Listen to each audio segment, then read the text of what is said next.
Well, that time has come again to rank all the worst films I saw in the past year. Now, this year I admittedly did not see a lot of films that are on most of the worst lists. I never saw Playing with Fire, Replicas, Miss Bala, Serenity, Playboy the movie, etc.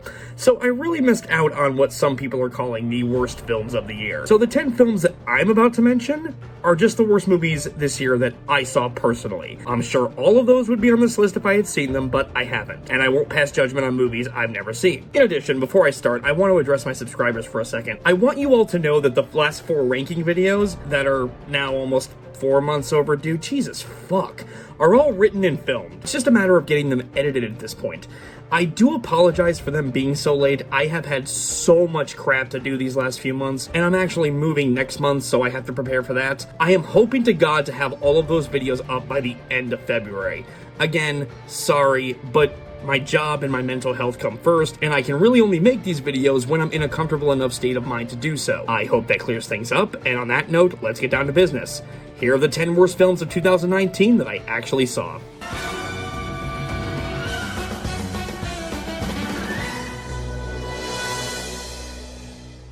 At number 10 is, and it kills me to say this, Star Wars: The Rise of Skywalker. I'm sorry guys, I hated this movie. This film was a nonsensical, incomprehensible mess. I spent most of the movie not giving a shit about anything happening, because about 80% of this movie is MacGuffin hunting horseshit, and most of that is pointless anyway. We need to go here to get this, but before we gotta go here to get that, and now we're gonna do Hux and Rose dirty and make them pointless, and now C-3PO needs a mind wipe, but it's okay because R2-D2 backed up his memory, so he's just gonna give it to him back, so hey, that was entirely pointless, and now this ancient dagger somehow predicted exactly where the original Death Star was gonna fall, and my god, I don't care. I'm the Emperor, and I created Snoke. Well, gee, if you can create an army of Force users, why didn't you just do that from the start, you dumbass? This movie is all plot and no story. It constantly panders to all the butthurt fanboys who bitched about The Last Jedi by basically throwing member berries in their faces. I'm sorry, I have never left a Star Wars movie feeling so empty and pissed off. The Rise of Skywalker was a massive disappointment to me. Plain and simple. Easily one of the worst films I saw the past year, and the worst Star Wars film I've ever seen, period. I'm serious. I would rather watch any of these 3 movies. I will gladly watch Solo again before watching this. I've seen it 4 times. I gave it enough chances to try to win me over, and it's just not doing it. And please, don't think I'm one of these guys out there saying, oh, well, Disney has killed Star Wars. Why can't you see that? No, that is not me. Okay, I'm sorry, I have been sitting here damn near praising all of these movies. I like The Force Awakens, I love Last Jedi, I love Rogue One. I've been sitting here hoping that they would stick the landing with this 3rd film, and they simply didn't. They did not even try. They just threw everything but the kitchen sink in our faces and said, well, that's your ending, deal with it. Number 9 for me is Godzilla King of the Monsters. Now, again, I know, like with The Rise of Skywalker, this movie has its fans, so let me say this. If all you want, and I mean all you want, is monsters fighting, you'll get that by the shit ton. However, if you want literally anything else, you're gonna be pissed off like me, and I know I'm not alone here. Good storytelling? Not here. Enjoyable characters? Not here. Decent editing? Not here. Good acting? Yeah, look elsewhere. Nothing in this movie makes any sense. Some of the characters I honestly couldn't wait to die because how much they were pissing me off. Vera Farmiga's character is supposed to be this depressed mother, but she's not. She's just a fucking psychopath that the movie tries to make you feel sympathy for, and none of it works. There was no thought put into the characters. They clearly didn't give a shit about why the monsters are waking up, because the explanation they give is so unbelievably retarded, I wanted to pull all the hairs out of my head. This movie should be called Godzilla. We don't care, you'll pay to see it, fuck you. There's your title. At least be honest with us. Number 8, and I'm sure a lot of you saw this coming, Terminator Dark Fate. Yeah, aside from a couple good performances and a couple decently shot action scenes, this movie did nothing for me. They splintered the Terminator movies yet again, just so that they could deliver a huge fuck you to the fanbase by killing John Connor in the beginning as a child. So what we got instead was essentially a remake of Terminator 2 with elements of every single Terminator film thrown in for good measure. The film really does nothing new with the series and feels like such a waste. The new characters aren't interesting. Danny Ramos is not interesting because we literally have no time to get to know her or what she's about before we're thrust into the action. This is not a slight on the actress playing her. She was good. Her character was just generic, bland, and really not that interesting. There's even a line where Linda Hamilton says, "You're John." I feel like James Cameron was just trying to troll us all with this movie. It would honestly make the most sense. At number 7 is a movie that should probably be a lot higher up, but The Fanatic. The reason this movie is not higher on the list is because, well, despite how terrible it is, and it is, it's one of the most entertainingly horrible movies I have ever seen. I mean, my god, I actually kind of love this film for how terrible it is. It is such laughable trash, and if you know how to have a good time with a bad movie, you may enjoy this one. That, however, is the only reason it's at number 7 on this list. The movie's still a pile of crap. No matter how much hilarity it gives me, it's still horribly written, it's horribly directed by Fred Durst of all people. People in the house put their hands in the air, 'cause if you don't care, then we don't care. There is literally a scene where the movie calls time out for 2 people to listen to Limp Bizkit in the car. It's loud. I used to listen to this back in the day. It's hot. Oh my god, that is nice. That is nice. John Travolta gave a laughably horrible performance as an autistic fanboy. The guy he's stalking is a complete asshole. There is literally no one to root for in this film. Travolta tortures the shit out of this guy in his home, and then he just lets him leave. I'm not even kidding. That being said, I will always get a laugh out of John Travolta using the word poppycock. At number 6, Hellboy. Yeah, apparently the creator of Hellboy was getting pissed that people were remembering Del Toro's films more than the comics, and decided to reboot to be more faithful to his work. And about 5 minutes into this movie, I was praying this was just a bad dream and Del Toro would give us another sequel. Sadly, that is not the case. This is the crap we ended up with.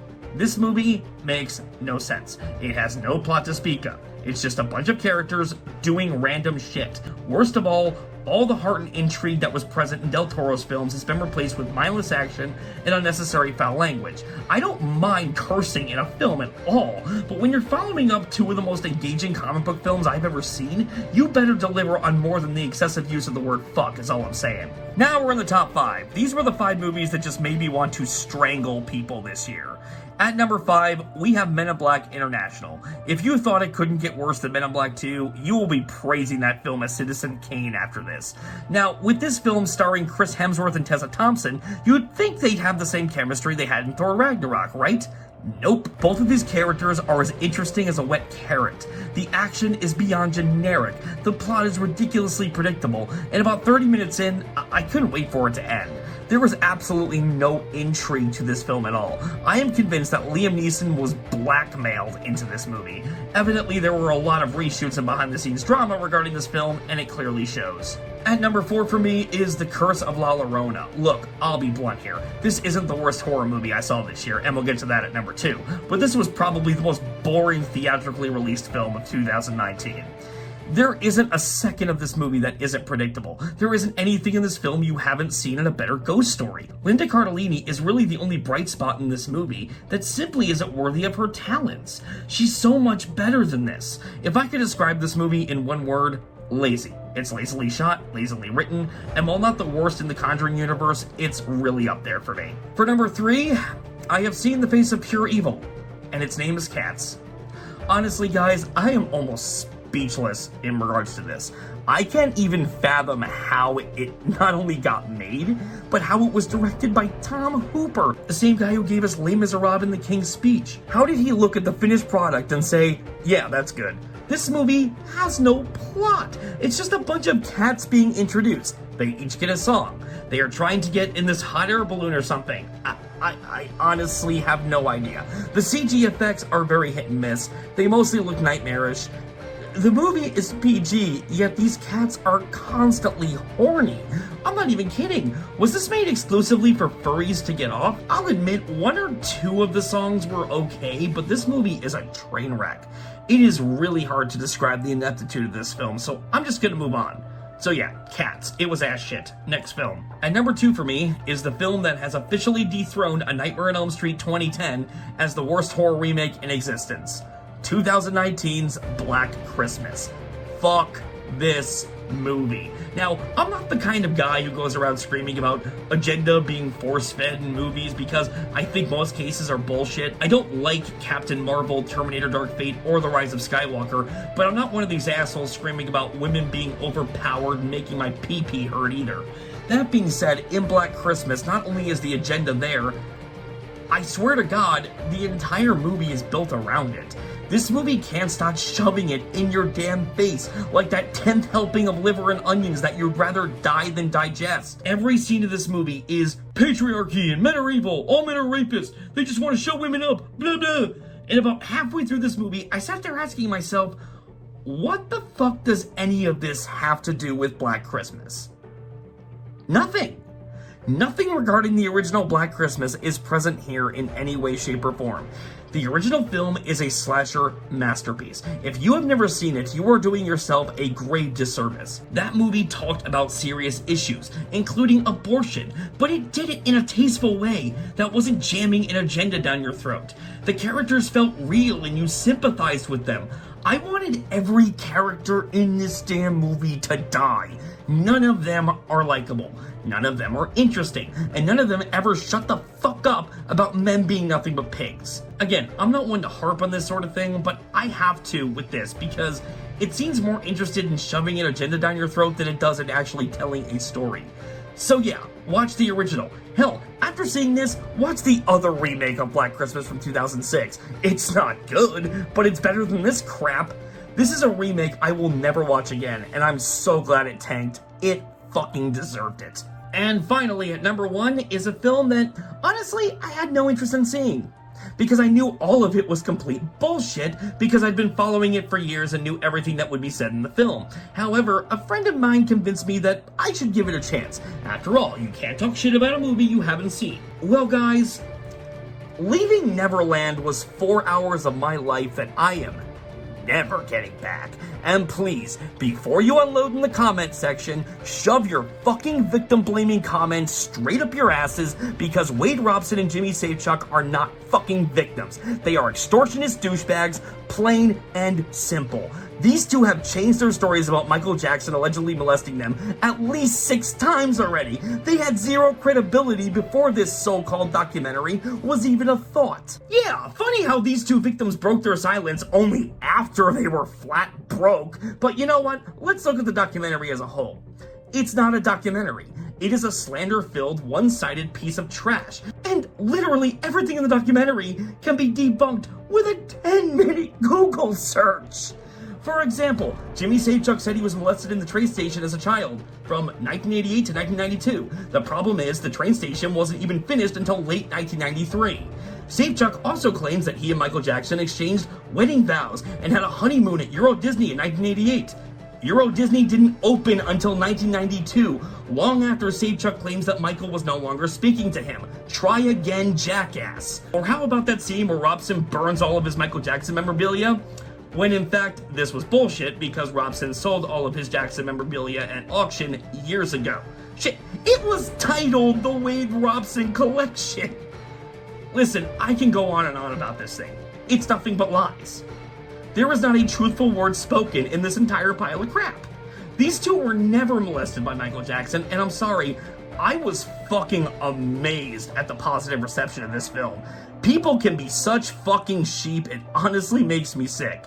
Do your damn research, because I guarantee if you do, you'll realize how full of crap these two are, and just what a slander-filled hit piece Leaving Neverland was. In fact, when I saw this film, I wanted to do a long video on it. However, honestly, there's no need for me to do so. Razorfist already made 3 perfect videos summing up all the bullshit allegations against Michael, with the second and third video detailing why Leaving Neverland is such a pile of horseshit. Just for clarification, I rarely agree with the man, but when he's right, he's fucking right. So please, I'll leave the links to those and some other videos debunking this trash in the description. I urge you to not only watch them, but to actually do your own research. This documentary should be dead and buried. Michael Jackson never fucked kids. Get over it. So what were your most hated films of the year? Please let me know in the comments, and please subscribe if you'd like to see more.